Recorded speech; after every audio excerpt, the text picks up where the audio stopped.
Começa agora o Mateada Podcast. Opa, tudo bonzinho? Eu sou o Denis Andrade e esse aqui é o Mateada Podcast e hoje eu tenho uma convidada especial aqui, Vanessa Pacheco, para bater um papo comigo sobre leads. Acho que sim. Acha que sim?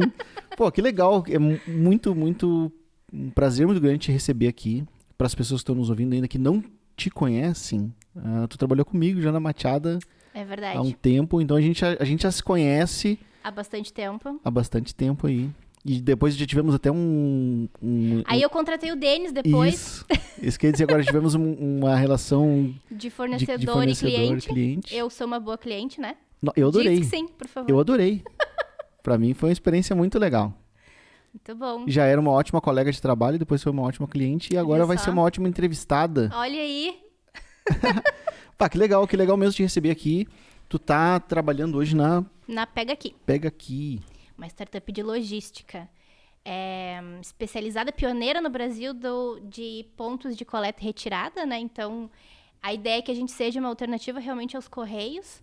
A gente sabe que a experiência com correios não é boa, então a ideia é que a gente realmente consiga promover uma melhor experiência, né? Então, sem fila, que a gente consiga ter mais pontos próximos das pessoas, né? Então, a gente não tem muita noção, né? Mas os correios têm só 6 mil e poucas agências no Brasil inteiro. E a nossa ambição é chegar em 20 mil. Então, com certeza, a gente vai conseguir atender muito mais e muito melhor as pessoas do que a agência dos correios fazem hoje, né? Com logística reversa, com, enfim, serviços de entrega realmente efetivos, né? Mas o teu trabalho lá é cuidar do marketing e muito a ver com o que a gente vai falar aqui, que é lead, Exatamente. Eu sou responsável pelo marketing da vertical de pontos, né, de location, e o meu relacionamento é com esses pontos que a gente quer credenciar, promovendo conteúdo, trazendo eles para perto. Então, a gente não quer ser só um credenciador de pontos, a gente quer promover o conteúdo em relação a varejo que seja de qualidade, que ajude também esses pontos a gerirem melhor os negócios deles, né? Acho que isso faz parte também da parceria, não só a remuneração pelo serviço que eles prestam pra gente, mas que a gente seja bons parceiros para eles também. Show. Vamos bater um papo sobre isso aí. Antes da gente começar, deixa eu só dar um recadinho rápido para quem está nos ouvindo aqui através do YouTube. Não se inscreveu ainda, te inscreve. Toda semana eu recebo alguém muito legal aqui, que o nosso papo aqui sempre é muito enriquecedor, então eu tenho certeza que tu vai aprender muito. Então te inscreve para não perder os próximos vídeos também. Deixa teu like aí no vídeo se tu gostou do nosso papo, ou um dislike se tu não gostar também. Deixa teu comentário aqui embaixo, se tiver alguma pergunta para mim ou para os convidados, também fique à vontade. Estamos também disponíveis no Spotify. Se inscreve lá. Eu estou numa campanha aqui para a gente conseguir chegar no top 100 podcasts do Spotify. Olha aí. E eu preciso de que esteja em casa, faça a sua parte, se inscreve, compartilha isso com um amigo, né? Compartilha é bastante importante. E se inscreve, porque tu acredita que eu tenho mais pessoas ouvindo semanalmente do que pessoas inscritas tanto no canal quanto no Spotify. Mas isso é um comportamento a ser estudado mesmo, porque eu escuto muito podcast e não sigo nenhum. Olha aí. Agora, então depois tu vai ter que conferir se tu tá pelo menos seguindo o... Não, eu sigo alguns. E a ideia é que eu escuto muito, e o próprio podcast, o próprio Spotify me avisa quais tem novidade e eu não sigo. Então, acho que é um comportamento, uma campanha que vale a pena mesmo. Eu acho que eu posso participar dessa campanha. Isso aí, campanha até pra mudar o meu hábito. Se inscreva aí no Mateada Podcast. E estamos disponíveis também em todas as outras plataformas de streaming. Eu estou fazendo uma campanha aqui do Spotify, mas estamos disponíveis lá no Apple Podcast, no Google Podcast, Deezer, Castbox, qualquer outro que tu pensar aí, vai encontrar o Mateada Podcast lá. Então se inscreve aí para dar uma força pra gente e não perder nenhum conteúdo aqui, que é sempre muito bom. Então, é isso, né? Vamos falar de geração de lead. Eu queria só que tu contasse um pouquinho da tua história, rapidamente aí. Tu tem uma formação bem legal em marketing, já trabalhou em algumas grandes empresas aí, né? A minha trajetória é meio doida, né? Porque eu sou formada de diploma em jornalismo. Quando eu entrei na faculdade com 17 anos, eu imaginei que eu ia ser radialista, veja só. Eu também, era meu sonho. Meu sonho era ser radialista. Eu cheguei a fazer várias entrevistas em várias emissoras de Porto Alegre. Nenhuma me quis. Eu acho que todo mundo que tá nos ouvindo deve entender o porquê, né? Essa voz super entonada. Então, provavelmente por isso que não me quiseram, mas o marketing me quis. Mas eu acho que tu tem uma voz boa. Pois é, mas na época eu acho que a galera não achava a mesma coisa. Então, na verdade, eu entrei no jornalismo muito com o objetivo de ser radialista, era esse o meu sonho. Eu entrei porque eu queria ser repórter de rádio, né? Era o que eu queria, porque eu sempre gostei muito de ouvir. E aí, as oportunidades acabaram me levando pro marketing, depois pro marketing digital, né? Então, eu comecei com SEO, em seguida, o Denis, assim, logo no início da minha trajetória, eu conheci o Denis. Vim trabalhar contigo lá em 2014, talvez, 2015, alguma coisa assim. Eu não vou lembrar exatamente, mas então, acho que foi até um pouquinho antes disso. Foi até um pouco antes, né? Então, boa parte da minha trajetória tem o Denis envolvido. Então, tudo de marketing digital, boa parte das coisas, SEO, conteúdo, eu aprendi aqui, né, contigo. Então, acho que tem uma boa trajetória junto contigo. Depois, passei por outras agências também, cheguei a ser atendimento de contas grandes numa outra agência de marketing digital, e aí até um outro podcast que a gente podia fazer sobre carreira, né? Porque uma coisa que me incomodava muito em trabalhar em agência era não conseguir pensar a estratégia, né? Sempre tá muito diante do que o cliente pedia, muito à mercê do que o cliente tinha como desejo, e a gente palpitava, trazia as interações e trazia as ideias, mas sempre muito baseado na estratégia que o próprio cliente trazia pra gente, né? Tipo, a gente precisa conquistar tantos leads, tantos isso, tanto engajamento, tanto aquilo. Então, acho que isso acaba sendo um limitador, né, da criatividade. Mas o que eu acho muito frustrante em agência é a gente estar sempre atendendo muito cliente. Então, tu não consegue te dedicar, de fato, a um cliente, mergulhar naquele problema, né? Tu atender 4, 5, 10 clientes ao mesmo tempo, não dá pra aprofundar em nada. Nunca é a mesma performance do que tu trabalhar dentro de uma marca e pensar tudo daquela marca. Ao passo que trabalhar em agência te permite também ter outras visões de outros segmentos, né? E quando tu tá numa empresa dentro de uma marca, trabalhando para uma marca, tu fica meio só focada naquilo e pensando aquele segmento, né? Então... mas eu trabalhava em agência e começou a me dar uma angústia de não participar mais efetivamente da estratégia dos negócios, né? E aí foi quando eu comecei a buscar conhecimento e buscar novos olhares dentro de marcas mesmo. O que eu poderia fazer para as marcas em relação à geração de lead, que foi sempre muito meu viés, que foi realmente performance. Então, marketing institucional e tudo mais, eu até acabo acompanhando, acabo palpitando, acabo ajudando, mas marketing de performance é o que eu sei fazer e é o que eu acabei buscando para mim. E hoje, quando a gente se depara com uma pandemia e vê os negócios físicos precisando se digitalizar e indo para o online, a gente vê o quanto que profissionais de performance mesmo, que promovem vendas, são tão importantes, né? Então, que tem tudo a ver com o nosso assunto de geração de lead, como vender mais e tudo mais. Então, como profissional de marketing precisa ter esse olhar de venda e de negócio para conseguir propor as melhores campanhas, as melhores estratégias. Eu acho que isso acaba tendo muita relação com esse sentimento de querer sair de agência e ir para uma marca, né? Aí eu passei pela Ops Promoções, que é uma produtora de evento, né? De shows e eventos. É bem conhecido aqui no Rio Grande do Sul. Bem conhecido no Rio Grande do Sul. Recentemente fizeram uma fusão com a Hits também, que geralmente traz shows mais internacionais. Então, teve aí um grande crescimento da empresa deles, da marca deles. Depois eu fui para ThyssenKrupp Elevadores, que nem chama mais ThyssenKrupp, agora é TKE. Também foi comprada por outro grupo. Eu acho que essa sacada de mudar de nome foi ótima, porque falar ThyssenKrupp é muito... É muito difícil. Tinha gente que falava Tyson, mas enfim, mudaram de nome, agora é TKE, muito mais simples, né? Porque que não foi sempre assim. Depois eu fui para Ticketlog, que é uma marca do grupo Edenred, um grupo francês de gestão de benefícios, né? Eu ficava dentro da marca Ticketlog com a gestão do produto de gestão de frota, ticket gasolina, ticket combustível, né?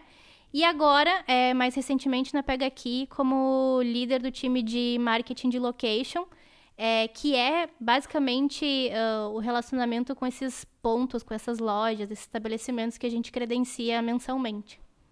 Então, minha trajetória é essa. basicamente. Que bela resumida. Uma bela resumida. Pois então, o meu convite foi a gente falar aí de geração de lead, né? A gente teve... Tu teve recentemente essa experiência e a gente teve essa experiência juntos, né? Verdade. Num desses lugares que tu estava trabalhando. E a geração de lead talvez seja o xodó, né? De todo mundo que trabalha com prestação de serviços ou... Alguém que não seja e-commerce, né? Quem não está vendendo produto está sempre perseguindo lead. Exatamente. Mas é um desafio, né? É um desafio. Porque vender produto varejo é muito mais simples, né? O Brasil tem 200 e poucas milhões de pessoas. Lógico, nem todo mundo compra na internet, mas tipo, tem um potencial muito maior de público. Mas se tu falar isso, de repente alguém de e-commerce está ouvindo aqui vai ficar bravo contigo, porque... Desculpa, olha, mas é que assim, é verdade. Não, mas eu concordo, assim, é mais...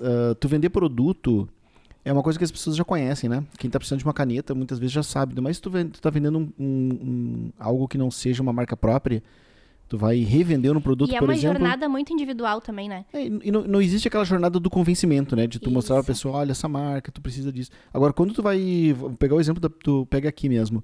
Existe toda uma campanha de fazer as pessoas conhecerem o negócio, entenderem o modelo, né? Então, antes a gente tava conversando em off, tu tava me explicando o que tu tá fazendo. A explicação não foi uma explicação muito simples, né? Não, gastamos uns minutos. Pois é, agora tu imagina tu transformar isso numa campanha de marketing. É um desafio muito maior, né? No caso da Pega Aqui ainda tem a questão do modelo de negócio ser muito novo e não ter tão difundido no Brasil, né? Mas quando eu digo de o varejo ser talvez um pouco mais simples, é muito pelo fato do potencial de público mesmo, né? E é uma jornada, quando a gente pensa no funil e na jornada que não tem a parte do convencimento... eu não comentei na minha apresentação sobre a minha trajetória que eu dei aula também de marketing digital até ano passado. Parei só porque comecei um MBA, não dá para conciliar tudo, acabei parando. Mas quando eu dava aula, uma das coisas que eu falava para explicar a jornada do consumidor era o exemplo da geladeira, né? Para tu comprar uma geladeira, tu sabe que tu precisa de uma geladeira, tu avalia qual o tamanho da geladeira e depois disso tu vai muito pelo preço, né? Tu não... a menos que tu tenha um carinho especial por uma outra marca, tu avalia até qual que é de melhor qualidade, mas geladeira é um negócio que dura anos e tu não fica comprando o tempo todo, né? Então, tu tem uma jornada muito individual, é muito da pessoa com ela mesma e o que ela consegue entender do produto e o que ela quer e o que está dentro das possibilidades dela em termos de condição de preço, prazo de entrega e tudo mais. Agora, quando a gente vai para o serviço e geração de lead de serviço, a gente percebe que a jornada não é uma jornada tão individual, porque é uma pessoa que está buscando um serviço para uma empresa, então tem outros stakeholders envolvidos nessa decisão, né? Então, a gente fala muito de quem é o decisor. O decisor geralmente não é a pessoa que está buscando, né? A pessoa que está buscando é a pessoa que vai influenciar muito no momento da venda, na negociação, ou até mesmo na identificação da necessidade daquele produto, mas não é a pessoa que vai bater o martelo e que vai assinar o cheque, que vai assinar o contrato. Então, é um processo muito mais... o lead time, que a gente chama, né? Acaba sendo muito maior, porque a pessoa que está buscando, provavelmente, é a que sente a dor, que é ela que está no dia a dia, ela que está executando o dia a dia, né? Independente do cargo da pessoa, mas ela que está no dia a dia entendendo quais são os gaps que ela precisa resolver e que serviços que poderiam resolver esses gaps. E aí ela procura, acha uma solução que atende e leva para a direção, leva para supervisão, enfim, leva para quem realmente vai decidir. Então, quando a gente lida com muito mais stakeholders, acaba sendo muito mais difícil. Porque aí, quando a gente entra em campanha, a gente tem uma campanha para um cara que vai buscar pela dor e tem uma outra campanha que talvez a gente vai impactar o cara que vai pensar do lado financeiro da coisa. Quanto que ele vai economizar, o quanto que a operação dele vai reduzir em termos de custo, quanto que ele vai otimizar os processos dele, dependendo da solução. Então, é um processo muito mais delicado. Quando a gente pensa em custos, acaba sendo um custo bem mais alto também, né? Do que uma venda, assim, de produto. Lógico, né? A gente está falando de produtos de varejo normal, né? Não estou falando de um produto caro, tipo um carro, né? Não é isso. Mas no dia a dia, quando a gente pensa na simplicidade de dividir o que é produto e o que é serviço, uma campanha de serviço para fazer geração de lead é muito mais difícil, né? ponto de vista de stakeholders envolvidos, processos e todo o conceito que a gente precisa apresentar para cada uma das pessoas que a gente tem mapeado no nosso planejamento, né? Então, acho que parte daí a questão toda de fazer a geração de lead. E para quem não tá familiarizado com esse linguajar que tu usou aí, tu falou stakeholders. Como é que define um stakeholder? Stakeholders são todas as pessoas envolvidas em um processo ou em um negócio, né? Então, por exemplo, aqui, quem são os nossos stakeholders aqui? É tu, né? O host do nosso podcast. O Márcio, que está nos ajudando aqui com a parte técnica. Então, somos todos stakeholders desse podcast, né? Então, todas as pessoas que estão envolvidas no dia a dia. E aí podem ser um pouco mais direta ou mais indiretamente, de dentro da empresa ou fora, mas é todo mundo que está envolvido naquele processo. Só envolvido ou alguém que tem algum tipo de influência na decisão também, né? Exatamente. Quem vai decidir, quem atua no dia a dia daquela operação. Então, na verdade, são as pessoas que vão estar ali no dia a dia ou influenciando uma decisão ou decidindo efetivamente, né? Porque se a gente for falar que todo mundo está envolvido no podcast, quando tu chegou, tu conheceu o seu João na portaria. É verdade. Mas ele não é exatamente um stakeholder, porque embora ele esteja envolvido no processo, ele não tem uma decisão final sobre o resultado do podcast aqui, né? Ou tem, porque se ele não tivesse te deixado entrar... Eu não estaria aqui. Tá, e qual que é a diferença entre o stakeholder e o lead? O lead, ele é a pessoa que... Ele é o primeiro contato, né? Ele é a pessoa que veio nos buscar, né? Eu falei, veio nos buscar pensando numa campanha de inbound, mas tem o lead de outbound também, né? Que é quando o próprio vendedor, o próprio hunter, vai atrás de uma empresa e contata uma empresa. Mas aí nós não estamos falando disso. O que é um hunter? Hunter é o vendedor, a pessoa que busca novos negócios. Tá, porque a gente tem... Como é que chama isso? É campanha... Esqueci o nome agora, prospecção ativa, né? Prospecção ativa. Que é quando existe alguém que, sei lá, vai pegar uma lista telefônica, por exemplo, ali... É uma vou ligar estratégia aqui bem old school, né? Se a gente parar pra pensar em tudo que a gente tem de marketing digital hoje em dia, tu pensar que tu vai ligar pra uma empresa que tu não sabe se tem essa demanda e que não teve contato nenhum com a tua empresa, tu acaba sendo tipo, oi? É isso mesmo que tu vai fazer? Mas ainda funciona e... Quem trabalha com imóvel faz muito isso. Exatamente. Né? A gente faz isso também. Mas isso também tem outros nomes, não tem? Não tem o que chama de inbound, outbound? Geralmente as empresas... Eu já notei que empresas... eu trabalhava antes numa multinacional, né? Edenred é uma multinacional, um grupo francês. Lá, a definição de inbound era tudo que vinha de marketing digital. Não necessariamente o inbound que a gente conhece da jornada do funil e tudo mais. E outbound é tudo aquilo que era frio, né? Então... um contato, sei lá, alguém passou na rua e viu uma oportunidade e mandou para um vendedor. Então, isso é um lead frio, um lead de outbound. Então, na verdade, assim, tem o conceito de mercado, né? Que o outbound sempre vai ser um lead que não tem tanto... não foi um lead que nos procurou, não é um lead que está tão preparado para receber um contato nosso. Mas acaba sendo um conceito muito de cada empresa, assim, né? Quando a gente percebe que cada uma tem a sua estratégia e tudo mais. Mas, enfim, é mais para trazer um pouco do universo do lead, que não é só leads de campanha, né? Leads de marketing digital. Tem outras oportunidades de lead e alternativas de geração de lead, né? Depende, acho que, também do momento da empresa, né? Por exemplo, às vezes... fazer geração de leads outbound acaba sendo mais barato do que fazer geração de leads de inbound. E aí a galera de marketing digital, talvez, nesse momento que vai escutar isso que eu tô falando, talvez me vá nas minhas redes sociais e me massacre agora. Mas é verdade, assim, dependendo do momento da empresa, talvez faça mais sentido uma geração de lead outbound, porque, sei lá, talvez até fazer uma estratégia de topo, meio, fundo de funil, que a gente sabe que precisa de um pouco mais de investimento, e daqui a pouco, se ele tem uma lista disponível, que ele conseguiu em algum lugar e ele consegue falar por WhatsApp com as pessoas, lógico, vai demorar um pouco mais de tempo e tudo mais, mas a taxa de conversão tende a ser mais baixa, né, de efetivação de contrato, mas dependendo... pode ser mais barato. Sempre é de colocar na ponta do lápis. Precisa colocar na ponta do lápis, né? E a gente entra no CAC, que a gente acabou de falar agora há pouco. Não fiquem doidos, a gente tá falando em off, que antes de começar a gravar a gente falou de CAC. Exatamente. Então, assim, tem que sempre avaliar o CAC de cada uma das tuas iniciativas e estratégias, né? Então, o marketing digital, em determinado momento, ele vai ser sempre mais barato de fazer porque tu consegue ganhar escala. Principalmente se tiver uma venda digital também, né? Se tu conseguir não depender de fechar contrato só por vendedores, né? Porque se a tua escala de vender novos produtos e conquistar novos clientes depender só, única e exclusivamente de vendedor, talvez a tua escala fique limitada, né? Porque para tu crescer, tu precisa contratar vendedor.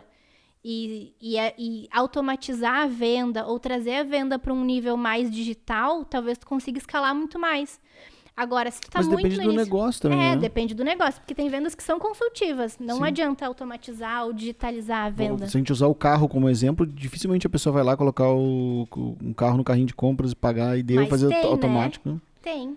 Mas ela é muito mais uma venda que envolve um vendedor. Precisa de um vendedor, nesse caso. Ou não precisa, mas é legal ter. Daí a gente entra também na questão de experiência. Tu já comprou? Eu nunca comprei carro online, mas eu conheço gente que comprou carro de montar, escolha aqui sua cor. Escolha aqui os seus acessórios. Sim. Meu pai já fez isso, mas daí quando ele montou, esse aqui que eu quero, aí ele imprimiu e levou lá na concessionária, chamou o vendedor. Eu queria isso aqui. A venda estava feita. De certa forma a venda estava vendo. É verdade. A venda estava feita. Mas envolveu um vendedor, né? Envolveu o vendedor. Entra no CAC. Mas aí, explica o que é o tal do CAC, então. Não, o CAC é o que a gente estava falando, que as pessoas confundem o CAC com o investimento em marketing. CAC significa custo de aquisição de clientes. Então, o CAC não é só o nosso investimento em marketing, né? O CAC é tudo aquilo que envolve uma venda nova. Então, é o investimento em marketing, é o salário dos vendedores, é o custo de implementar aquele cliente, né? Dependendo do serviço ou do produto, tu precisa ajudar o cliente a se achar, a entender como que usa aquela solução, algum treinamento. Tudo isso entra no CAC, precisa entrar no CAC para tu entender quanto custa um cliente novo, né? Porque uma das premissas é a gente evitar que os clientes saiam, porque a gente sabe que é muito mais barato manter um cliente do que tu trazer clientes novos. Então, quando a gente avalia só o custo de aquisição, o famoso CPL, o custo por lead, ou mesmo algumas pessoas chamam só de custo por aquisição, custo de aquisição, acaba ficando muito barato e a avaliação acaba ficando um pouco deturpada, porque, na verdade, tu não está avaliando, não está considerando todos os custos que tu teve para implementar, para efetivar aquele cliente novo, né? Então, quantas e quantas empresas que têm essa etapa de implementação ou de contrato adquirem adquirem um cliente, o CPL foi barato para aqueles parâmetros da empresa, mas o cliente nunca usou o produto. CPL, custo por lead. Custo por lead. O cliente nunca usou o produto, adiantou, então o teu CAC tá horrível, né? O ROI negativo, porque tu adquiriu, gastou para trazer aquela pessoa até assinou um contrato e ela nunca usou o produto, nunca usou o serviço, nunca ativou, nunca rentabilizou para ti, né? Então, acho que quando a gente pensa em custos de marketing, custos de campanha, é imprescindível a gente avaliar o todo, né? E a gente, enquanto profissional de marketing, não se isentar. Não, eu entreguei o lead. Não, tu entregou o lead em que condições, em que qualidade? Qual é a taxa de conversão desse lead? Porque isso, no final das contas, é o negócio da empresa, né? Então, não adianta ficar trazendo milhares e milhares de leads e daqui a pouco esses leads não virarem efetivamente clientes. E clientes bons, né? Porque é assim que a empresa vai crescer, é assim que a gente consegue escalar. E aí, eu acho que isso é uma das principais premissas de gerar lead, a gente não gerar lead e sair correndo. É gerar lead e acompanhar... Gerei e sair correndo. Gerei e sair correndo. Tu tá falando isso aí, eu tô lembrando de um funilzinho, né?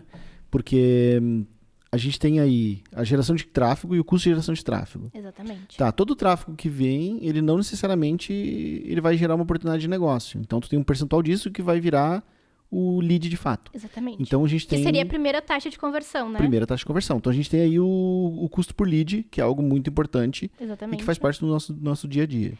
E nem todo lead vai... Desculpa te interromper, Denis, mas acho que uma coisa importante nesse sentido... Porque daí muitas pessoas me perguntam e me perguntavam muito quando eu dava aula e me perguntam ainda, tá, mas o que é um custo, um CPL aceitável? O que é uma taxa de conversão aceitável? Depende do teu negócio. Sim. Depende do teu segmento. Eu acho que a comparação é sempre de ti para ti mesmo. Os benchmarks de mercado são válidos? São válidos. Mas eu acho que é sempre entender a melhoria que acontece com a marca que tu tá gerenciando naquele momento, né? Então, não tem muito certo e errado. Dá pra gente pesquisar no Google aos montes taxas para fazer bench, mas eu acho que é sempre avaliar o que a gente tá promovendo de melhoria, né? Mas aí eu acho que é interessante a gente... Esse funil aqui, ele é fundamental para chegar nessa resposta disso que tu tá falando agora. Com certeza. Porque vamos imaginar que... deixa eu terminar o funil primeiro aqui, a lógica do funil. Aí a gente tem o lead, nem todo lead vai virar de fato um cliente. Exatamente. Então alguns vão, e aí, que já é a próxima taxa, de conversão. Todos que virarem clientes, a gente vai chegar nesse valor aí, né, do CAC, que é o custo de aquisição de cliente. E alguns clientes vão ficar contigo 1 mês, outros vão ficar 10 anos. Então, famoso payback. Isso aí. E a gente tem a outra sigla aqui também, que é o LTV, que é o Long Time Value, né? Ou Lifetime Value. Esse, na verdade, o certo é Lifetime Value. Botei long, não sei por que aqui. Então, a gente entender essa cadeia inteira e o custo de cada uma delas é muito importante. Porque vamos imaginar que tu tem um LTV aqui de 10, por exemplo, né? Então, cada cliente traz um retorno de 10, tu tem um CAC aceitável no mínimo de 10 para empatar, certo? Certo. E eu não estou desconsiderando margem que a empresa deveria ter e tudo, que só tentar fazer uma conta de padeiro. Então, tu tem um CAC mínimo aceitável de 10. Se o teu custo de aquisição de cliente é maior que isso, a tua campanha está trazendo prejuízo. Exatamente. Porque aí tu tá gastando 12 para trazer um cliente que vai te retornar só 10, não valeu a pena. Aí, vamos pensar um CPL. Se tu tem uma taxa de conversão de 10%, por exemplo, né? Utópica aqui, mas só para a gente chegar ao... Então, a cada 10 leads, tu consegue gerar um cliente. Então, se cada lead te custa R$1 de conversão, então tu tá gastando R$10, porque tu precisa trazer 10 leads para conseguir vender um. Aí, isso aqui que é importante, ó, porque se eu conseguir aumentar, por exemplo, a minha taxa de conversão para 20%, então significa que o que era aceitável para mim, né, o mínimo aceitável de custo por lead de CPL de R$1, se eu consigo aumentar minha taxa de conversão para 20, o meu CPL mínimo aceitável já passa para 2. Exatamente. Então é muito variável, depende de um monte de coisa. Aqui, por exemplo, eu estou usando uma variável só, que é a taxa de conversão de lead para cliente. A gente não está avaliando aqui ticket médio, dependendo do produto, né? Então, não tem muito certo e errado, graças a Deus. No marketing digital, ele é bom por isso, né? Não tem o certo e errado, tem teste, o que funciona, o que não funciona, né? Então, aqui, eu acho que o principal é a gente sempre pensar o que são as taxas ideais pra gente, né? Não, mas o fulano concorrente tem tanto. Mas quanto que... Quando eu trabalhava em agência, era muito clássico do cliente perguntar, mas a gente tem como saber quanto que o concorrente faz de performance, tem de taxa de conversão, tem de investimento? E a resposta era sempre a mesma. Tipo, até dá pra estimar. Não vai ser exato, mas também não interessa. É uma informação que vai servir para quê exatamente, né? Vamos olhar para o nosso, vamos olhar para o que a gente consegue fazer, para o nosso cenário, para o nosso potencial de investimento, para o nosso potencial de escala, para aquilo que faz sentido para a gente, né? Então, é lógico, quando a gente pensa em mercados super concorridos, faz sentido olhar o que o concorrente está fazendo. Mas eu acho que faz mais sentido olhar para dentro, sabe? Sempre. Sim. Sendo bem duro até aqui, para quem está nos ouvindo, não fique chateado, mas se a pessoa pergunta quanto que é qualquer número desses aqui aceitável, qual que é um CAC aceitável, qual que é um CPC aceitável, quanto que é um CPL aceitável, se ela faz essa pergunta, significa que ela está completamente perdida no negócio. Não está tendo controle do que está acontecendo nas campanhas. Porque, tudo bem, tem pessoas, dependendo do nível gerencial ou de função, de cargo que a pessoa está, ela vai olhar realmente a última linha. Mas um profissional de marketing que gerencia campanhas de digital, de performance, ou que está liderando isso, precisa ter esses termos na ponta da língua e precisa saber os seus números, né? Mais do que saber os termos, e não precisa saber os termos porque cada empresa acaba adotando também nomenclaturas muito próprias. Eu acho que isso é bem importante de deixar claro, assim, porque tem algumas pessoas... Eu trabalhava num grupo, de novo, num grupo multinacional, que eles não chamavam de Google Ads, de Bing Ads, de campanhas de search. Era CA. Porque é uma nomenclatura muito deles. Então, assim, eu tô dizendo isso só para ressaltar que cada empresa vai ter a sua nomenclatura e não interessa muito o nome, né? Ah, mas o que é tal coisa? Mas qual o nome daquela taxa? Mas o que é tal nomenclatura? Pouco importa. Eu acho que o importante é realmente estabelecer esse funil e tu conseguir avaliar os gaps, né? Então, cada taxa de conversão são leads que vão se perdendo ao longo do caminho. E a eficiência e o objetivo da gente é conseguir tornar a campanha tão eficiente que os gaps vão diminuindo, né? Que as taxas vão aumentando, que as taxas vão ficando mais verdinhas e menos vermelhas no dash de visualização do dia a dia. Então, é ter os seus números muito na ponta da língua e entender o que faz sentido para ti, né? Então, conhecer bem o teu produto, saber quanto ele custa para ser produzido, né? Seja ele um serviço ou seja ele um produto, para entender qual o teu ticket médio, né? Tu entendendo quanto que custa o produto para ser fabricado, para ser elaborado ou mesmo para ser comercializado, tu começa a entender o que faz sentido de CPL. Tu começa a entender o que faz sentido de taxa de conversão. E aí, quando a gente tem as taxas na ponta da língua, a gente consegue também promover estratégias para cada uma das taxas. Então, se eu vou começar a falar aqui de algumas taxas e tu vai me interrompendo para me pegar pontuar. o significado. Então, por exemplo, se eu tenho um anúncio, sei lá, de Facebook, de Instagram, que eu tenho um CTR muito baixo... CTR, que é a taxa de conversão do anúncio. Taxa de conversão do anúncio... O cálculo é clique dividido por impressão. Se eu tenho um CTR muito baixo, eu tenho um indicativo de que talvez o meu anúncio não esteja tão bom, né? Então, o que eu posso fazer para aumentar isso? Eu posso mudar o meu criativo, eu posso mudar a redação, ou copy, ou descritivo. O que eu posso mudar? Posso trazer cores, elementos diferentes? O que eu posso fazer para melhorar essa taxa? Aí, beleza. Melhorei essa taxa. Que é muito comum pra gente que trabalha com marketing fazer teste, né? Teste. Criar duas, três versões diferentes do mesmo anúncio para ver o que funciona. Aquele que é mais clicado, que é mais acionado. Exatamente. E aí, uma vez que eu passei a barreira do CTR, as pessoas entraram na página, seja um e-commerce, seja uma landing page. Página de conversão. A página de vendas. Uma página de vendas. A página do teu produto, né? A página do serviço, que está ali vendendo o serviço ou produto, é onde a pessoa ou vai comprar ou vai deixar os seus dados. Se eu vejo que as pessoas estão entrando na página e não estão deixando os dados ou não estão comprando, é uma outra taxa que eu preciso melhorar, que é a primeira taxa de conversão, né? A taxa de conversão na página.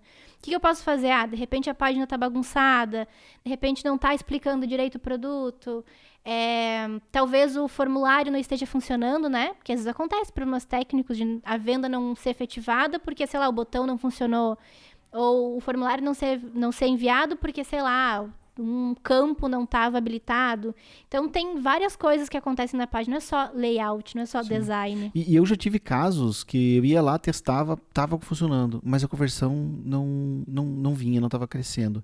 E depois eu descobri que ela não estava funcionando em alguns navegadores. Olha aí tu ia lá ia no Google Chrome, convertia legal. Sim. Ia no Firefox da vida lá, ou no... Esqueci o nome do navegador da Microsoft agora. Safari. Não, esse é o da Apple. Da Microsoft, o Edge. Isso. Daqui a pouco tu ia lá no Edge, daí ele dava um erro. Então, ficar atento também a locais diferentes, né? Não só navegador diferente, mas até às vezes a pessoa tá no mobile, por exemplo, ela não consegue converter. Putz, e isso é muito, muito comum, porque cada vez mais os sites estão sendo mais acessados via mobile, né? Dependendo do segmento que a marca está inserida, mais ainda, né? Sim.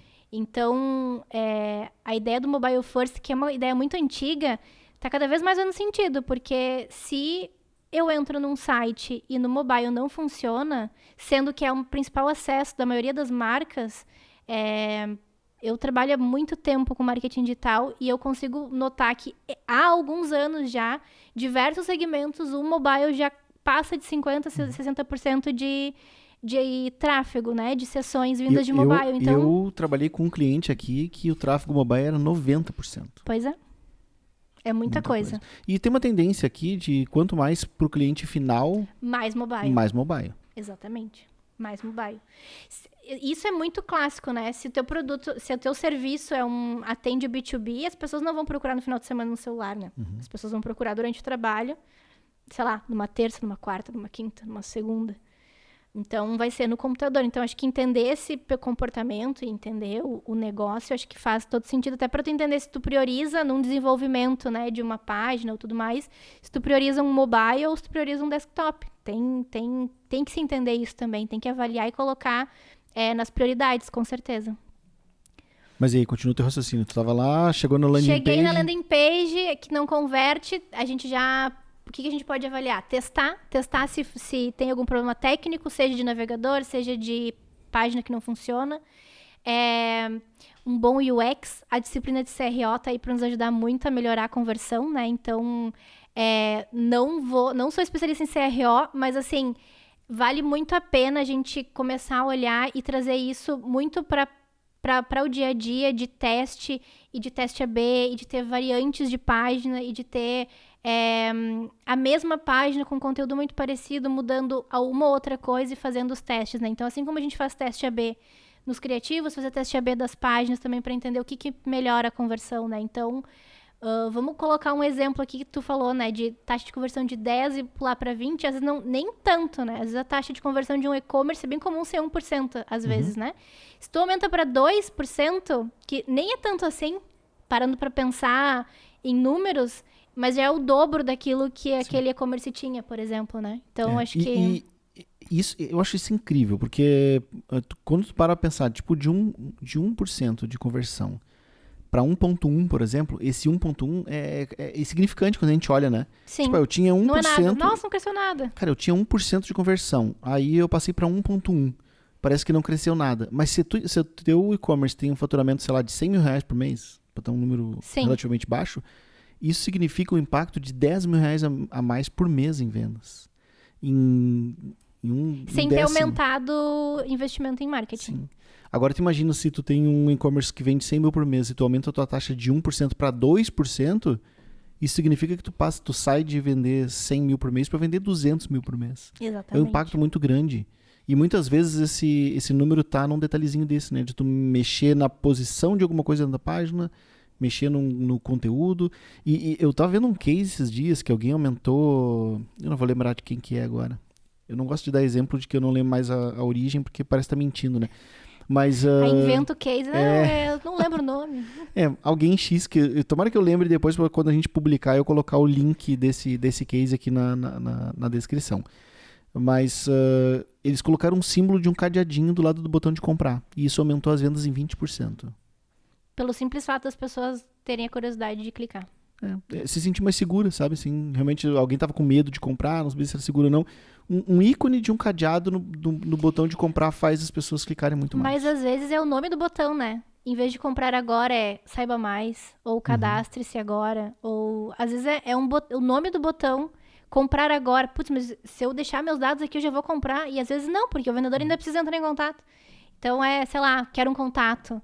Ou enviar dados. Então, às vezes é um nome do botão que gera uma insegurança ou não nas pessoas para enviar aquelas informações, né? Então, é muito louco o comportamento das pessoas e vale muito a pena analisar. E aí, para isso, tem até ferramentas hoje muito boas que ajudam a fazer mapa de calor, gravar navegação, né? O próprio... Pode falar o nome de ferramenta aqui? Claro.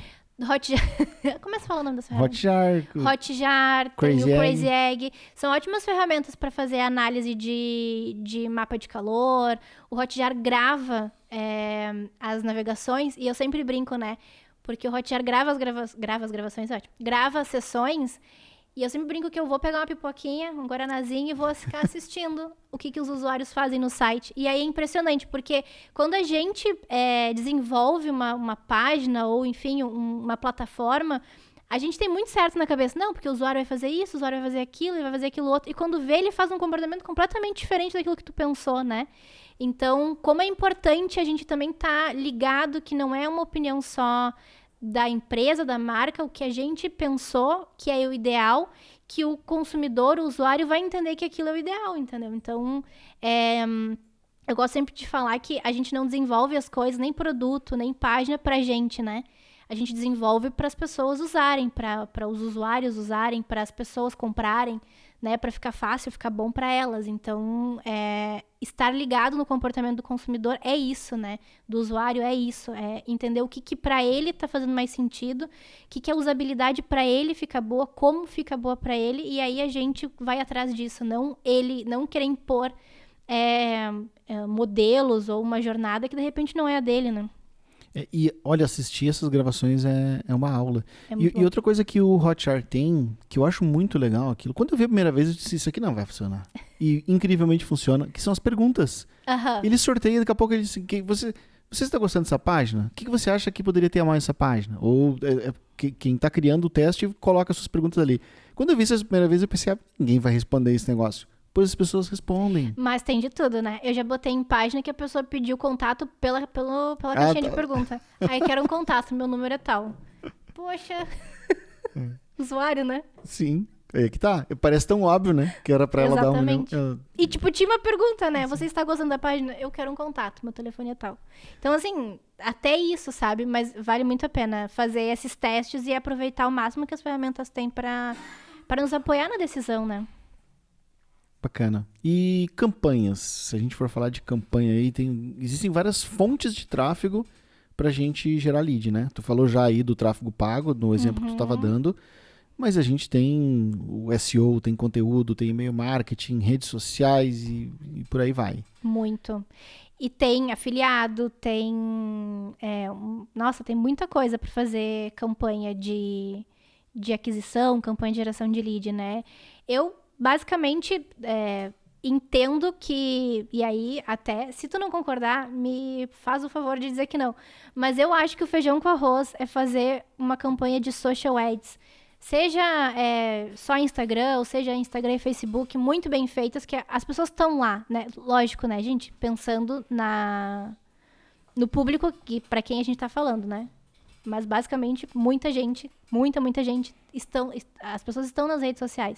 Então, fazer uma boa campanha de social ads e de Google Ads, seja de pesquisa, seja display, seja vídeo, muito bem feita, acaba sendo o feijão com arroz de qualquer né? Garantindo o SEO, conteúdo. Deus o livre a falar de campanhas de aquisição de lead, não falar de SEO, né? Sim. Conteúdo. Mas é o feijão com arroz real, assim, sabe? Porque se tu não tiver isso, tu vai fazer o quê exatamente, sabe? Falando de ads, que eu acho que o ads em geral, ele é o grande motor da geração de leads, da conversão em geral, né? Uhum. Porque SEO, né? Sou fã de SEO, conteúdo também nem se fala, mas eu acho que tu alicerçar tua campanha em cima de SEO e de conteúdo é muito demorado. É muito demorado e tu vai levar anos, às vezes, para perceber alguma coisa que em ads tu perceberia em um dia. Ligando a campanha. Então, demora muito, né? Então, qualquer campanha de sucesso precisa ter o ads ali. Talvez seja, de todas as estratégias, a mais importante de todas, porque ela vai dar tração e ela vai dar velocidade a todo o resto, inclusive. Exatamente. Porque se tu vai fazer uma campanha de SEO, por exemplo, ou de conteúdo, até ela dar resultado, e aí tu perceber que tu fez ela errada, não era o perfil, errou a mão, errou na estratégia e tal, e aí tu começar tudo de novo, passou muito tempo.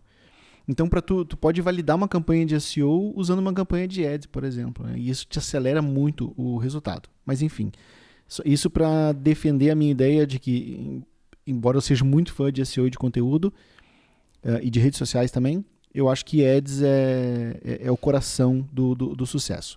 E em ads, a gente tem uma grande divisão, que é o ads que vem do Google, né? O famoso do Google Ads, e os social ads. Eu vou botar no social ads todas as redes sociais aqui, não só o Facebook Ads, mas sim, LinkedIn Ads, Pinterest e todos os outros agora.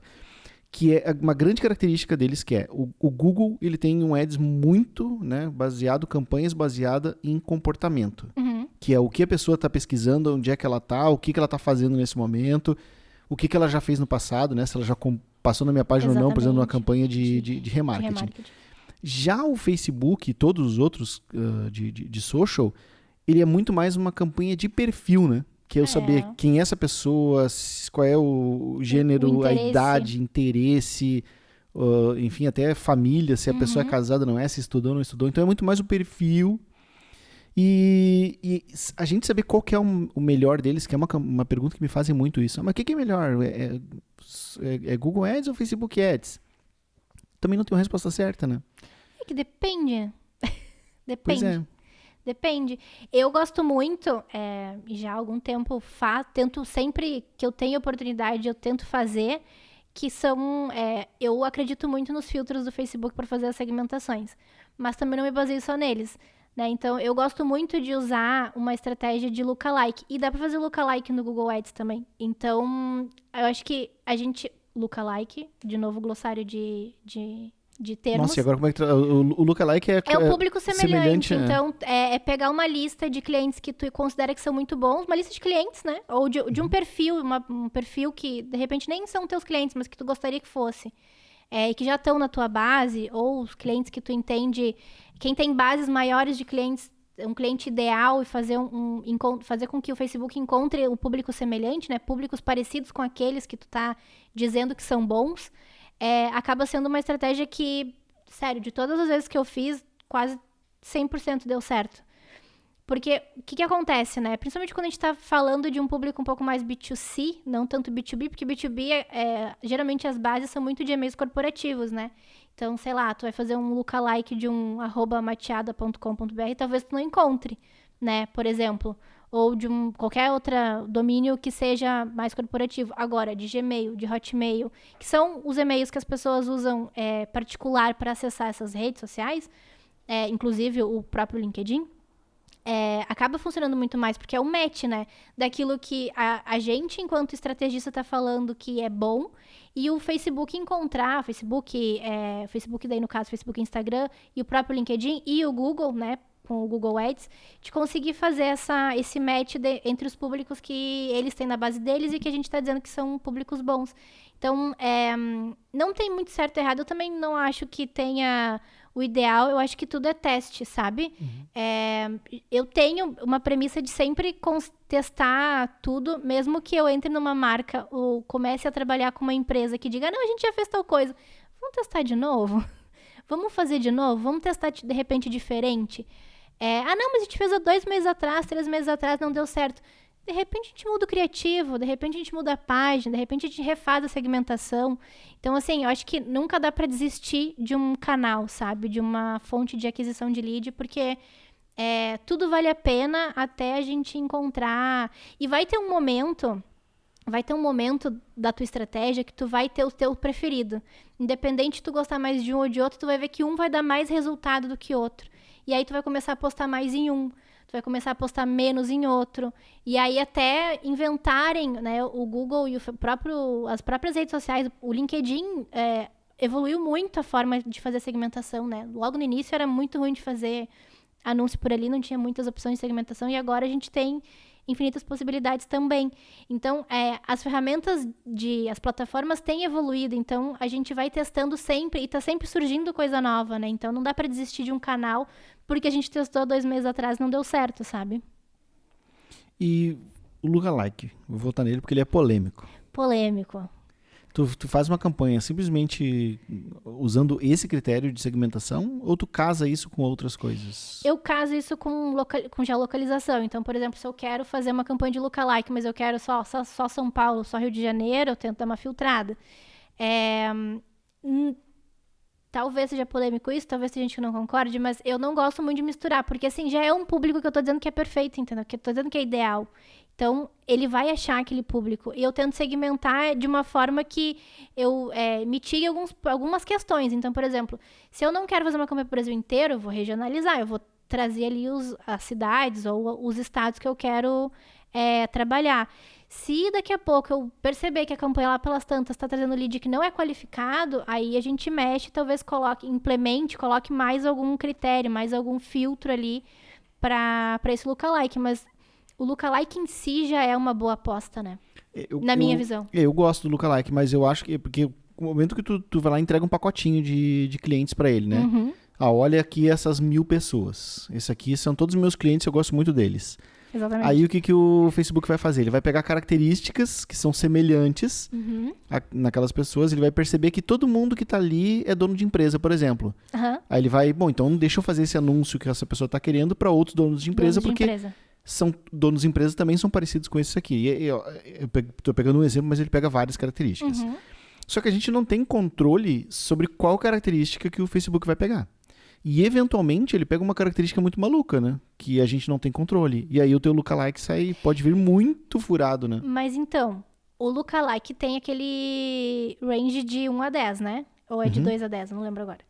Quanto mais perto do 10, mais amplo e menos parecido com o teu público inicial vai ser. Então, eu não gosto muito de passar do iniciozinho ali do range. Tipo, 1, 2% no máximo, porque senão ele começa a pegar muita gente e as pessoas os teus critérios começam a ficar muito diluídos, né? Então, é estatística, né? Então, basicamente, eu pelo menos não gosto de fazer lookalikes muito amplos, porque vai perdendo a granularidade, vai ficando muito, os critérios vão ficando muito dissipados, né? Do público inicial. E a tua base tem que ser muito boa também, né? A base, tipo, fazer lookalike de base ruim vai ser um lookalike ruim, né? Basicamente. Agora, uma base de clientes ideal. Porque nem todos os clientes de uma empresa é um cliente ideal. Se é um cliente que compra com frequência, é um cara que tem um ticket médio mais alto. Então, cada marca, cada negócio vai ter o seu perfil de cliente ideal, né? E nem todos são. Então, se tu tem uma base muito grande, dá para fazer filtros e particionar os teus clientes e fazer mini listas e testar, sabe? Aí esses clientes aqui são muito bons, eles compram sempre, todo mês, o ticket médio deles é alto, sei lá, o relacionamento deles com eles é bom e tudo mais, sei lá. Qualquer critério que tu entenda que faça sentido para configurar o cliente como um cliente perfeito, um cliente bom. E testa com isso. Agora, tem marcas que estão mais no início e vão precisar usar como lookalike a base inteira, né? Porque tem um mínimo ali, que agora eu não vou lembrar se é 1.000 ou 2.000, uma coisa assim. Então, assim, dependendo do tamanho da empresa, vai ter que usar tudo. E aí, talvez o lookalike não seja tão bom, porque tu tá misturando cliente muito bom com cliente mais ou menos, né? Então, acho que isso é um ponto importante também de atentar. E aí a gente volta lá para o início da nossa conversa, quando a gente falava de leads qualificados, né? De entender a frequência de compra daquele lead. Não é só gerar o lead e sair correndo, né? Porque esses dados desses leads que viram clientes, a gente usa também depois para nos apoiar em novas segmentações, em novas estratégias. Então, trazer clientes bons significa que a escala fica boa também, quando a gente pensa em novas estratégias, né? E pra gente ter uma base boa, tu tem que ter um feedback muito bom também do resto do time, né? Porque uma Exatamente. vez que nós estamos trabalhando no marketing, tu gerou o lead, geralmente a gente gera o lead, entrega lá para a equipe de vendas e a gente precisa que venha um feedback de lá também, né? Tipo, Sim. o quanto aquele lead foi bom ou não, foi aproveitado ou não. E depois disso também, né? Depois que ele já virou cliente e ele é um cliente já da casa, quais são os clientes da casa que são bons, né? Que tem um LTV que a gente está falando antes melhor. Só que isso não é muito comum, né? Não. Eu acho que poucas empresas passam a pensar nisso depois de fazer aquisição de clientes, sabe? Porque eu noto que, principalmente as que estão começando agora ou as que estão precisando escalar, tem uma ânsia muito grande de trazer clientes. E aí demoram e começam a se dar conta de que só trazer clientes não funciona, que o ideal é trazer clientes com perfil.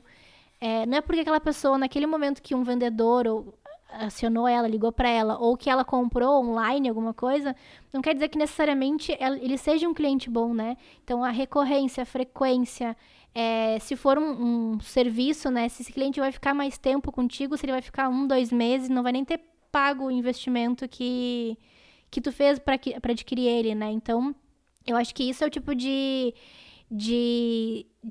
ação e de estratégia que eu noto que as empresas têm quando elas já começam a ver que adquiriram muitos clientes novos e os clientes não estão rentabilizando, sabe? Nossa, eu tenho uma base de 1.000 clientes, mas só 100 compram com recorrência. Putz, o que tá acontecendo, sabe?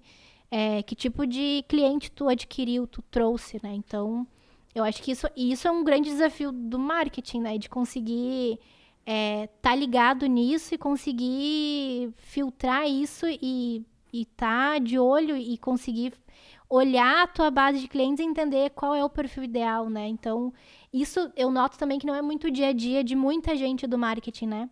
Que gera o lead e sai correndo. Então, acompanhar todo o ciclo de vida, entender se aquele cliente está reclamando muito, se está reclamando muito por quê? Porque é a gente que está devendo em termos de entrega de produto ou serviço, ou porque ele tem um perfil que, de repente, o nosso produto não atende ele mesmo. Não é uma questão de qualidade de entrega, mas sim de não tem fit com a gente, sabe? Então, eu acho que tudo isso e torna a coisa mais complexa no dia a dia, porque, assim, uma coisa é tu fazer uma campanha, subir um post e patrocinar no Facebook e gerar lead, o vendedor ligar, vender e a coisa tá feita. É muito mais simples isso, porque tu, no teu dashboard de KPIs lá, indicadores chaves. Indicador de performance? De performance. É muito fácil dizer, eu gerei tantos leads no mês. Tá, mas quantos viraram negócios efetivamente, né? Então, acho que esse é um ponto que... Essa virada de chave, eu acho que a gente está começando a ter mais agora, mas tu tem acha muito que lugar que não tem. Isso é uma coisa mais do profissional que está ali trabalhando ou é mais da gestão? Porque, sei lá, se eu estou trabalhando numa empresa e eu sou muito cobrado por volume, eu vou naturalmente entregar mais volume do que qualidade. Então, depende muito da gestão, né? De quem está coordenando o processo inteiro. Acho que sim. Mas eu acho que faz parte do profissional que tá liderando as campanhas também instigar para isso, sabe?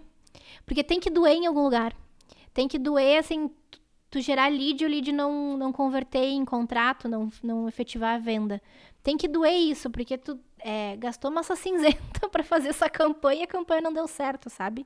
Então, acho que é um pouco de ter a sensibilidade, mas eu quero que isso aqui dê resultado. Eu tenho vontade de ver se o meu teste deu certo, né? Então, eu acho que é muito de a gente, enquanto profissional, instigar e trazer isso pro dia a dia. Porque, assim, se a gente for parar para pensar, os fundadores ou pessoas que gerem as empresas, nem todo mundo vai entender disso, nem todo mundo vai ter essa sacada, né, de, eu preciso gerar lead de qualidade, ou a maioria dos diretores, gestores de empresas, ou mesmo de grandes empresas, não tem o conhecimento de marketing, né, eles vão olhar a última linha, tô tendo lucro ou não, sabe, e faz parte da gente, do time de marketing, enquanto estratégia, enquanto dono do resultado, de conseguir entender o quanto que as minhas ações, as nossas ações estão refletindo naquela última linha que o meu diretor está vendo, sabe? Então, acho que essa provocação tem que vir da gente. Tem que vir de cada um que lidera uma estratégia de marketing ou de cada um que pensa uma campanha. Eu acho que essa dor tem que ser nossa, sabe?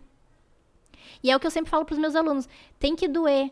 E quando eu digo tem que doer, não é do ponto de vista de, nossa, se escabelar, arrancar os cabelos, meu Deus, não tá dando certo. Não, é de ter a curiosidade, putz, por que isso aqui não deu certo? E assim, eu, com todo esse tempo e experiência, passando por agência, por grande empresa, agora por uma startup, eu ainda paro, às vezes eu penso, nossa, isso aqui vai dar muito certo. E quando não dá, sabe? Então, meu Deus, por quê, sabe? Então, isso tem que ser instigante, intrigante para as pessoas irem atrás de buscar mais coisas e coisas novas e o que dá pra fazer, o que dá pra testar. Será que é o criativo? Será que é a página? Vou fazer uma página nova, fazer um criativo novo, mudar a segmentação. Eu vou, sei lá, mudar o canal. De repente não é esse canal, é outro. Vou fazer afiliado, sei lá eu, então. Então, acho que tem muita coisa que precisa vir como input nosso pra cima, assim, sabe? Da gente pros diretores, da gente para os gestores de mais alto escalão, que são os decisores do negócio como um todo, né? É cultura, né? Cultura. No final das contas é cultura. Não adianta também uma pessoa super empolgada e motivada e num lugar onde de repente não vai ter isso, entendeu? Não vai ter espaço para provocar, para instigar e tudo mais. Mas eu sigo aquele Luciano Responde do Facebook, né? Não conhece? Não conheço. Depois eu te mando o link pra tu ver. Me manda o link que eu vou colocar na descrição também, pra quem ficou curioso. Ele é diretor de vendas do Facebook e ele faz palestras motivacionais. o que isso tem a ver uma coisa com a outra, acompanhem e sigam ele para entender.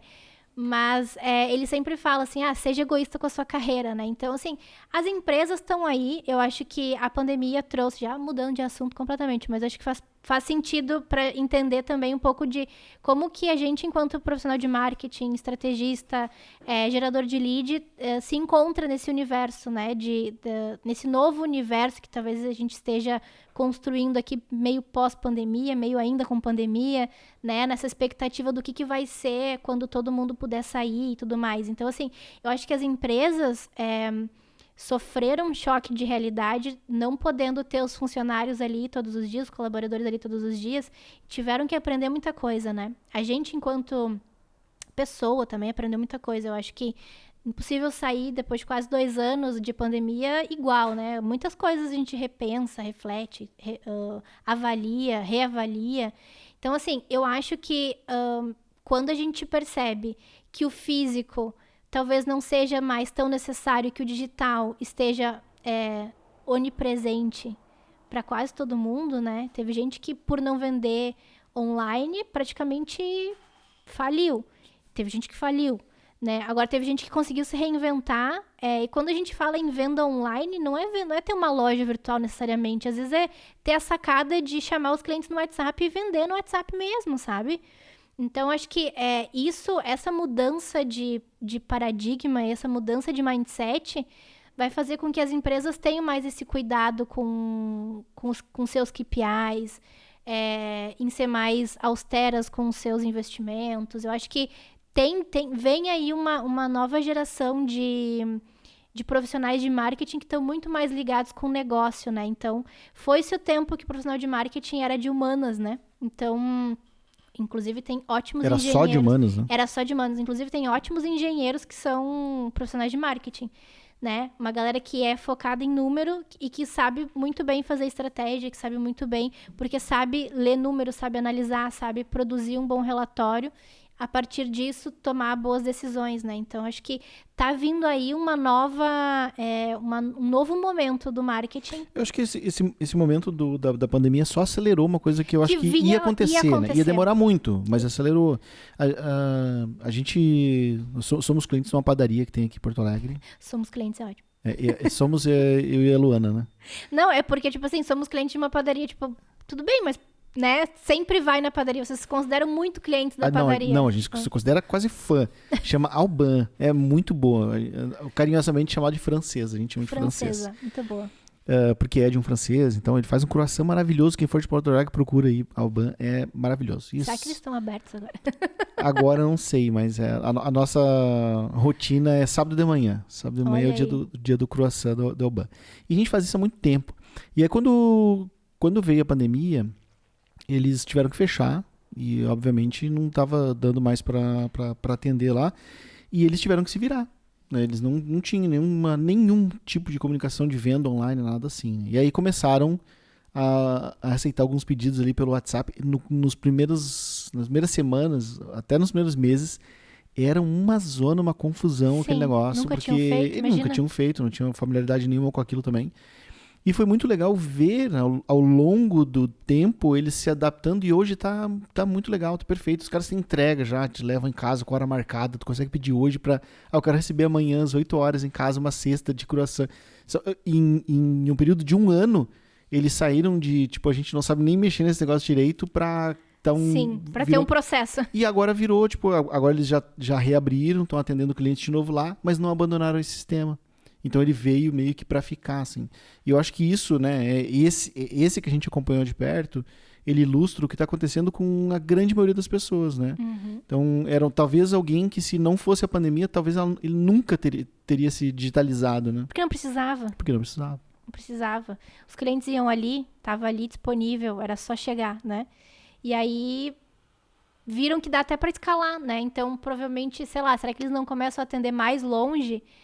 Vai ter frete, vai ter teleentrega, beleza, mas vai vender, vai conhecer, vai ter novos públicos, né? Então, quantas pessoas tinham um negócio local que deixou de ser local, né? Entregamos para todo o Brasil.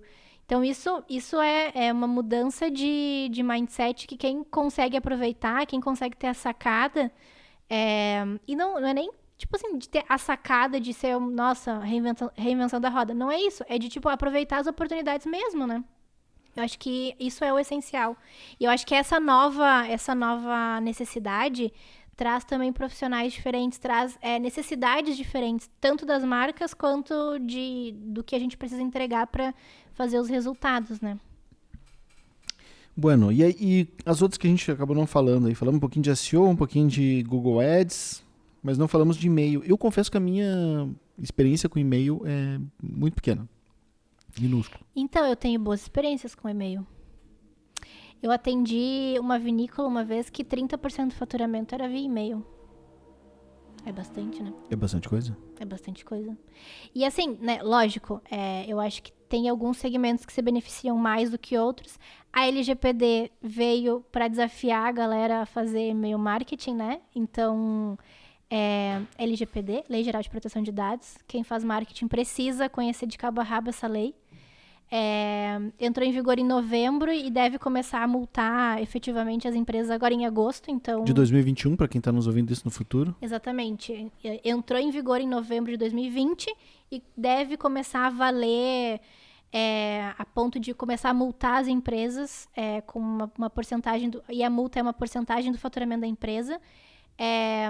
Não vou falar a porcentagem que eu não tenho certeza, mas é uma porcentagem de faturamento da empresa, que dependendo do tamanho da empresa, acaba sendo uma bela de uma multa. Então, a LGPD veio para garantir os direitos dos consumidores, mas veio para nos desafiar como fazer bons comunicados, boas mensagens de e-mail dentro das regras, né? Porque antigamente pegava um mail, participava de evento, pegava um mail e mandava e-mail pra essa galera, achando que tava bombando, né? Taxa de clique, taxa de abertura, um horror, mas... Tu trabalhava na Machada quando a gente organizou o Comad? Sim. Então um dos benefícios que a gente vendeu pros patrocinadores... Foi o mailing. Foi no mailing. Tipo, tu patrocina a gente, vai estar teu nome lá, tal, tu vai receber o mailing. Então a gente... Hoje já não seria. Hoje já não daria mais pra fazer isso. Uma barganha. Hoje já não seria, tanto é que não pode, né? Tu até pode negociar mailing desde que, tipo, a pessoa que tá promovendo o evento já garanta que o opt-in, né? O aceite das pessoas que vão participar do evento, de que sim, eu vou enviar mensagens e tal dos parceiros e tal. Então, assim, não é que não pode fazer, mas tornou a coisa muito mais complexa do que era antes. Por um lado, é muito legal essa lei, porque, assim, a quantidade de e-mail que a gente recebia de aleatório, eu recebia muito e-mail antigamente de banco, de financeira, de operadora de telefone, que eu nunca tinha me cadastrado, sabe? Então, assim, eu cansei de ir no rodapé do e-mail e descadastrar. E, às vezes, as marcas não respeitavam. Eu já cheguei a entrar no Reclame Aqui pedindo para me tirarem de um mailing de uma financeira. Então, assim, é muito desrespeito, sabe? Do ponto de vista do consumidor. Mas pra gente que faz as estratégias de marketing e de e-mail marketing, acaba sendo desafiador, porque tu tem que ter muito mais atenção se aquela pessoa fez um descadastro, aquela pessoa nunca mais vai receber nada teu. Então, esse cuidado e essa atenção precisa ter. E não é só sobre isso também, né? Quando a gente fala em geração de lead, a gente também tem que considerar a LGPD, porque...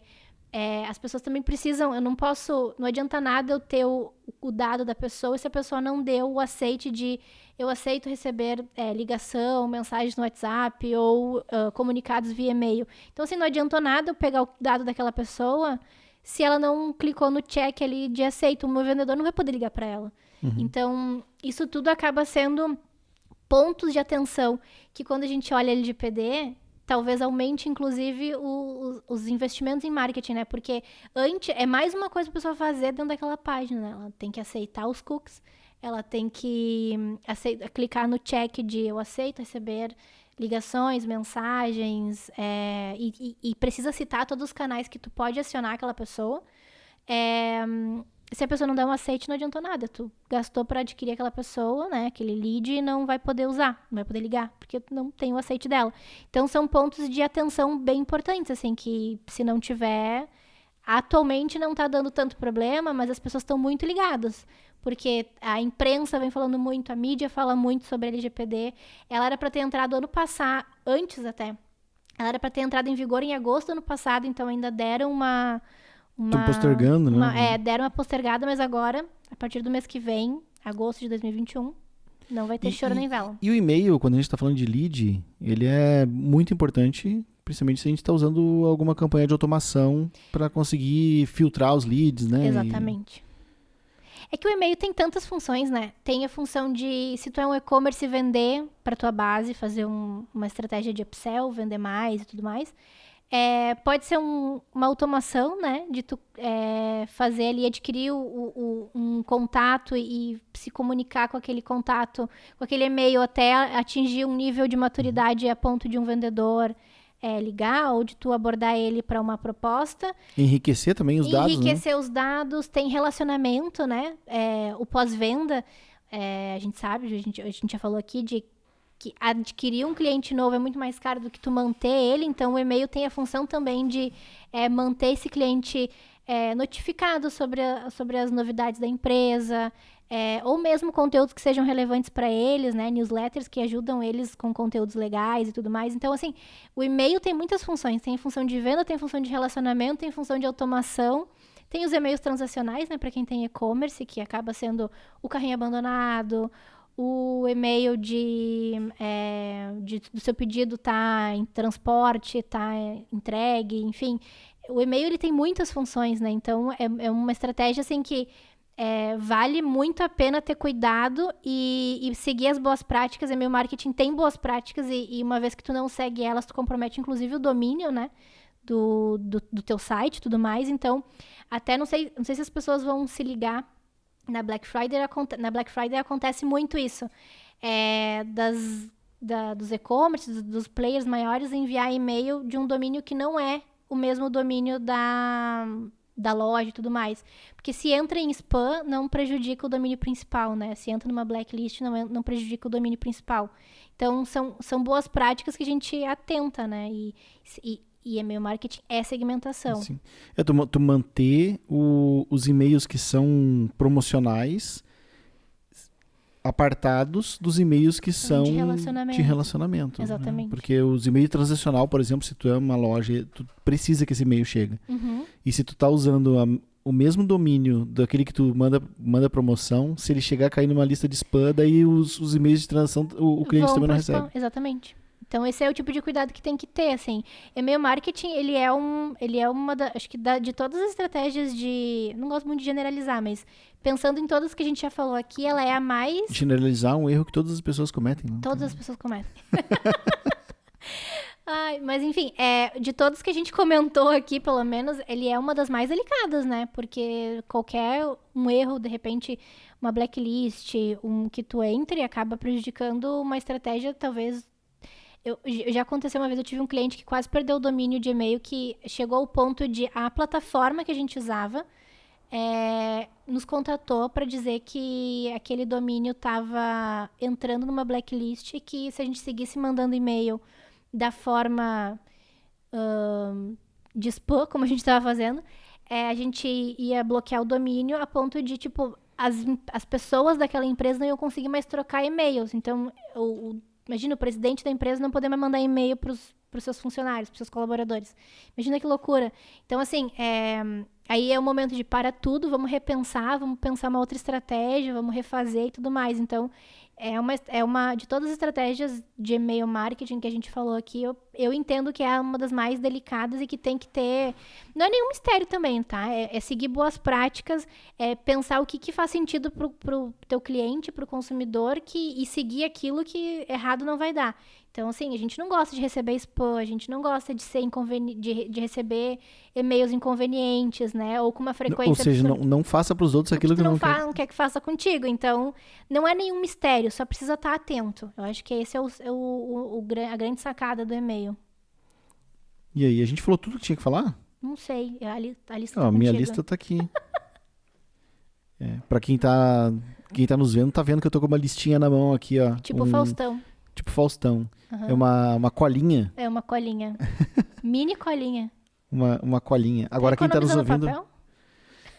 Sabe que eu não sei, o papel é tão barato, né? Mas eu tenho esse costume de dobrar ele em 4 pedaços aqui e escrever pequenininho, não sei. Acho que talvez seja um limitador pra eu mesmo, pra não ficar escrevendo demais. Ah, pode ser. E eu que nem papel Porque, nem ó, caneta mais olha, uso. a gente tá aqui o quê? O Márcio vai dizer pra gente um pouco mais de 1 hora, Márcio?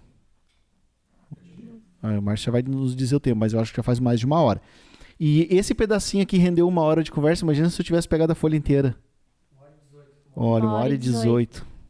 Imagina se eu tivesse pegado a folha inteira. Daria 4 horas de conversa aqui. E daria pra ficar, hein? Daria, né? Eu ficaria. Pô, tu tá super convidado pra voltar aqui. O papo foi muito bom. A gente pode falar sobre carreira, a gente pode falar sobre... pega aqui. Fazendo um merchan aqui. Eu tenho muita vontade de gravar. Te falei isso em off já. Agora registrando até gravando aqui. Tenho vontade de conversar mais a respeito da Pega Aqui mesmo pra entender o negócio. É um negócio diferente, né? Do que a gente tá acostumado.